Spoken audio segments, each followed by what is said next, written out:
C'était une nuit pluvieuse à Rome, lorsque les lumières du dôme de Saint-Pierre se mirent à clignoter, se réfléchissant sur le sol mouillé des places et des ruelles.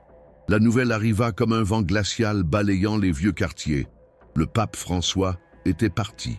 Tandis que des foules se massaient devant la basilique, des bougies vacillaient dans l'obscurité et une émotion intense envahissait toute la ville. Certains pleuraient en silence, d'autres levaient les yeux vers le ciel comme pour chercher une réponse. À l'intérieur du Vatican, l'atmosphère était empreinte d'incrédulité. Prêtres, cardinaux et employés marchaient d'un pas pressé, parlant à voix basse, échangeant des regards anxieux. Les murs centenaires semblaient absorber le murmure d'une histoire qui ne se répéterait jamais. À chaque seconde, les réseaux sociaux explosaient. Sur tous les continents, les journaux affichaient des images du pape souriant, son regard bienveillant, ses mains levées en geste de bénédiction.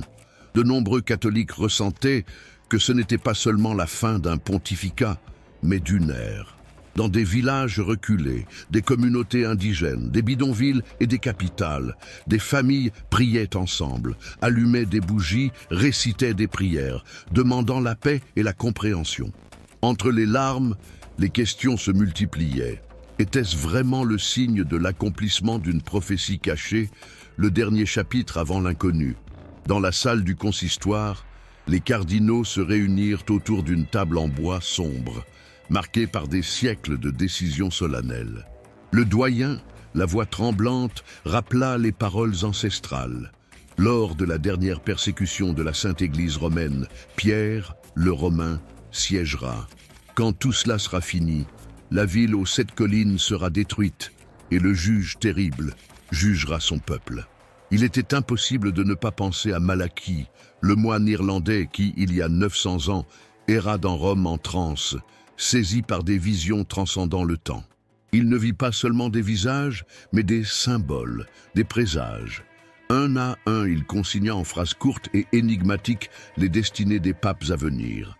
100 pontifes plus tard, le mystère demeurait intact. Et maintenant, il semblait prendre des contours sinistres. François était le 112e de la liste. Il ne s'appelait pas Pierre, n'était pas né à Rome, mais en même temps, il était Pierre par lignage, romain par le sang, comme la prophétie l'annonçait voilée. Fils d'immigrants italiens du Piémont, il portait en lui un fil invisible, le reliant à la vieille Europe, à l'Église primitive, aux martyrs, aux apôtres. Lorsqu'il fut élu, il ne choisit pas un nom glorieux, mais François, un hommage aux saints des pauvres, des humbles, de ceux qui voient Dieu dans les détails oubliés par le pouvoir. Or, le véritable nom de saint François d'Assise était Giovanni di Pietro, Jean, fils de Pierre. Tout était là, dans les entrelignes du destin. Le règne de François fut marqué par la tribulation, empreint de souffrance dès ses premières années. Une infection pulmonaire faillit le tuer dans sa jeunesse. Pendant des jours, il sentit la vie lui échapper entre aiguilles, médicaments et nuits sans sommeil. Il contempla la fragilité humaine comme peu l'ont fait. Il survécut, mais ne respira plus jamais sans un léger effort, portant à jamais le souvenir de sa propre mortalité. Ce sentiment d'urgence façonna ses choix, faisant de lui un pape qui préférait agir plutôt qu'attendre, accueillir plutôt que juger. En montant sur le trône de Pierre, François fut accueilli par un monde divisé et une église déchirée. Les scandales d'abus sexuels avaient dévasté des diocèses, ruiné des réputations, éloigné des fidèles. Le pape pleura devant les victimes, demanda pardon publiquement et jura de rompre le cycle du silence et de l'impunité. Il lança des réformes, affronta des conseils secrets, ressentit le poids de la résistance de ceux qui préféraient que tout reste inchangé. Ces gestes provoquèrent des réactions opposées. Certains le vénéraient, d'autres l'accusaient de vouloir détruire des siècles de tradition. Au Vatican, les couloirs, autrefois silencieux, bouillonnaient désormais de débats. Progressistes et conservateurs s'observaient comme des adversaires sur un champ de bataille invisible. François, cependant, resta ferme. Il déclara que l'Église devait être synodale, marcher avec les petits, écouter les femmes, donner une place aux laïcs, accueillir ceux qui étaient en marge. Il parla de miséricorde plutôt que de châtiment, invita les fidèles à penser avec le cœur et non seulement avec la doctrine. Il visita des prisons, lava les pieds de migrants, accueillit les pauvres et les malades. Dans chacun de ses gestes, on voyait le visage de la compassion. Son leadership était radicalement différent. Il ne se cachait pas dans le luxe des palais, refusait les privilèges, préférait la compagnie des humbles. Au cours de son pontificat, il affronta des défis que peu auraient osé supporter. La pandémie de Covid-19 révéla un pape vulnérable, seul sur une place Saint-Pierre vide, mais aussi fort, priant pour le monde entier, disant à l'humanité que même dans la tempête, Dieu n'abandonne pas ses enfants. Ces paroles, traduites en dizaines de langues, résonnèrent comme un baume pour des millions, même parmi ceux qui ne professaient pas la foi catholique. François osa également aller là où personne n'était allé. Il voyagea dans des pays ravagés par la guerre, rencontra des leaders musulmans et juifs, signa des pactes de fraternité, appela à la fin de la violence, de la faim, de la haine. En Russie, à Cuba, au Moyen-Orient, il toucha des plaies ouvertes, demanda la réconciliation. Il était vu comme un bâtisseur de ponts, même lorsque le prix était l'isolement diplomatique ou des critiques féroces. Cependant, tout n'était pas espoir. Le Vatican lui-même devint un champ de bataille spirituelle et politique. Des rumeurs de conspiration, de fuites, de menaces voilées émergèrent. Des cardinaux remettaient en question son orthodoxie, craignaient l'avancée des réformes, résistaient à chaque décret. François ne reculait pas. Il savait que toute réforme exigeait de la douleur, qu'il n'y avait pas de renouveau sans crise. Sa devise était claire, « Miserando atque eligendo ». Il le regarda avec miséricorde et le choisit. Il voulait une église moins rigide, plus humaine, une église qui n'ait pas peur de salir ses pieds dans les rues du monde. Derrière chaque décision, il y avait le désir d'être fidèle à la mission de Pierre, guider le troupeau au milieu des tribulations. Il savait que le temps était court, que le monde changeait vite, qu'il était peut-être le dernier maillon d'une chaîne millénaire. Les prophéties de Malachie furent à nouveau murmurées dans les couloirs du Vatican, étudiées en secret par des théologiens, redoutées par certains, ignorées par d'autres. Mais il était impossible de leur échapper désormais. Le numéro 112 avait été atteint. Le peuple catholique, sans savoir s'il pleurait l'homme ou la prophétie, ressentait au fond de lui un poids ancestral. C'était comme si tous, même les plus sceptiques, avaient conscience qu'ils se trouvaient face à quelque chose de bien plus grand qu'une mort. Ils étaient au bord de l'inconnu, d'un changement irréversible. Et tandis que les bougies continuaient de brûler sous la pluie, une question flottait dans l'air. Que viendrait-il après François? Qu'adviendrait-il de Rome, de la foi, du monde? L'heure était venue de faire face non seulement à la prophétie, mais au mystère même de la foi, qui ne craint jamais l'obscurité, car elle croit que chaque nuit précède une nouvelle aube. Le corps du pape François reposait en silence dans la cathédrale, recouvert d'un manteau blanc et doré, tandis qu'une foule de fidèles se pressait sur la place, regardant avec dévotion et incertitude la sacralité de ce moment. Les cloches résonnaient toutes les heures, mêlant tristesse et un étrange pressentiment dans l'air.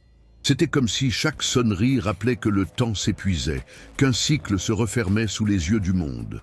Parmi les présents, certains tenaient des chapelets et des images de saints, d'autres fixaient simplement l'horizon, comme s'ils attendaient un signe du ciel, une lueur capable de dissiper tous les doutes que la mort du pontife avait fait naître. Les journaux du monde entier publièrent des titres sur la mort du pape, mais aussi sur la prophétie. Le nom de Saint Malachie apparut soudainement sur les sites, les réseaux sociaux, les émissions de télévision. Des débats intenses envahissaient les rédactions, les paroisses, les universités. Le pape François était-il vraiment le dernier? Y avait-il encore de la place pour l'espoir ou seulement pour la peur de l'inconnu? De nombreux érudits se précipitèrent pour analyser les textes originaux. Les phrases latines qui, au fil des siècles, s'étaient vérifiées de manière presque surnaturelle. Il était impossible de ne pas être impressionné. Chaque devise avait décrit avec précision des détails d'armoiries, de noms, de destinées, de drames, jusqu'au bref et mystérieux pontificat de Jean-Paul Ier, associé à la demi-lune, élu et décédé lors de dates d'éclipse. Maintenant, tout semblait culminer ici, dans ce cercueil silencieux et cet avenir inquiétant. À l'intérieur du Vatican, des réunions secrètes discutaient des prochaines étapes. Et qui occuperait le trône de pierre? Parmi les murmures, la crainte était réelle. Beaucoup pensaient que le prochain pape ne serait pas un pasteur authentique, mais quelqu'un destiné à accomplir la partie la plus sombre de la prophétie.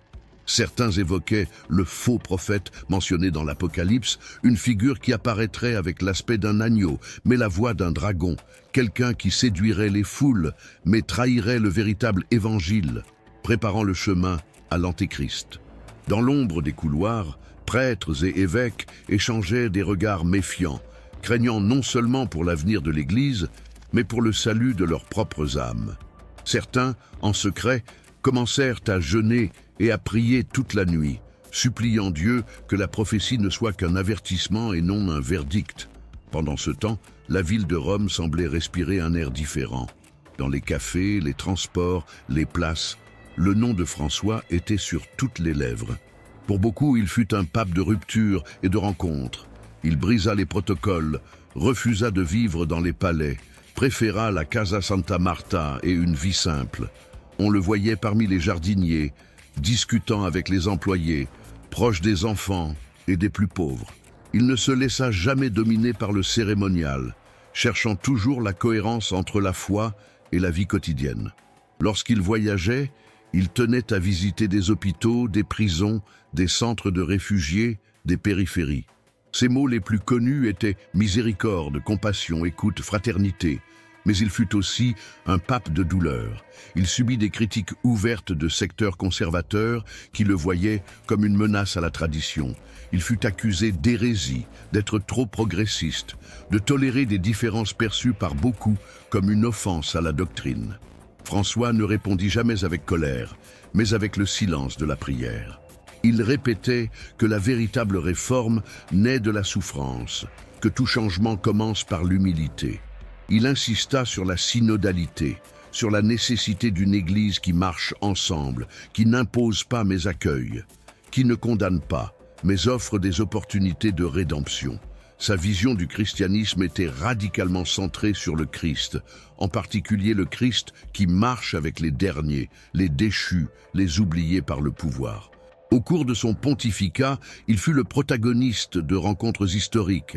Il signa des documents de fraternité avec des leaders musulmans, défendit le dialogue interreligieux, chercha à se rapprocher des juifs, des orthodoxes, des protestants.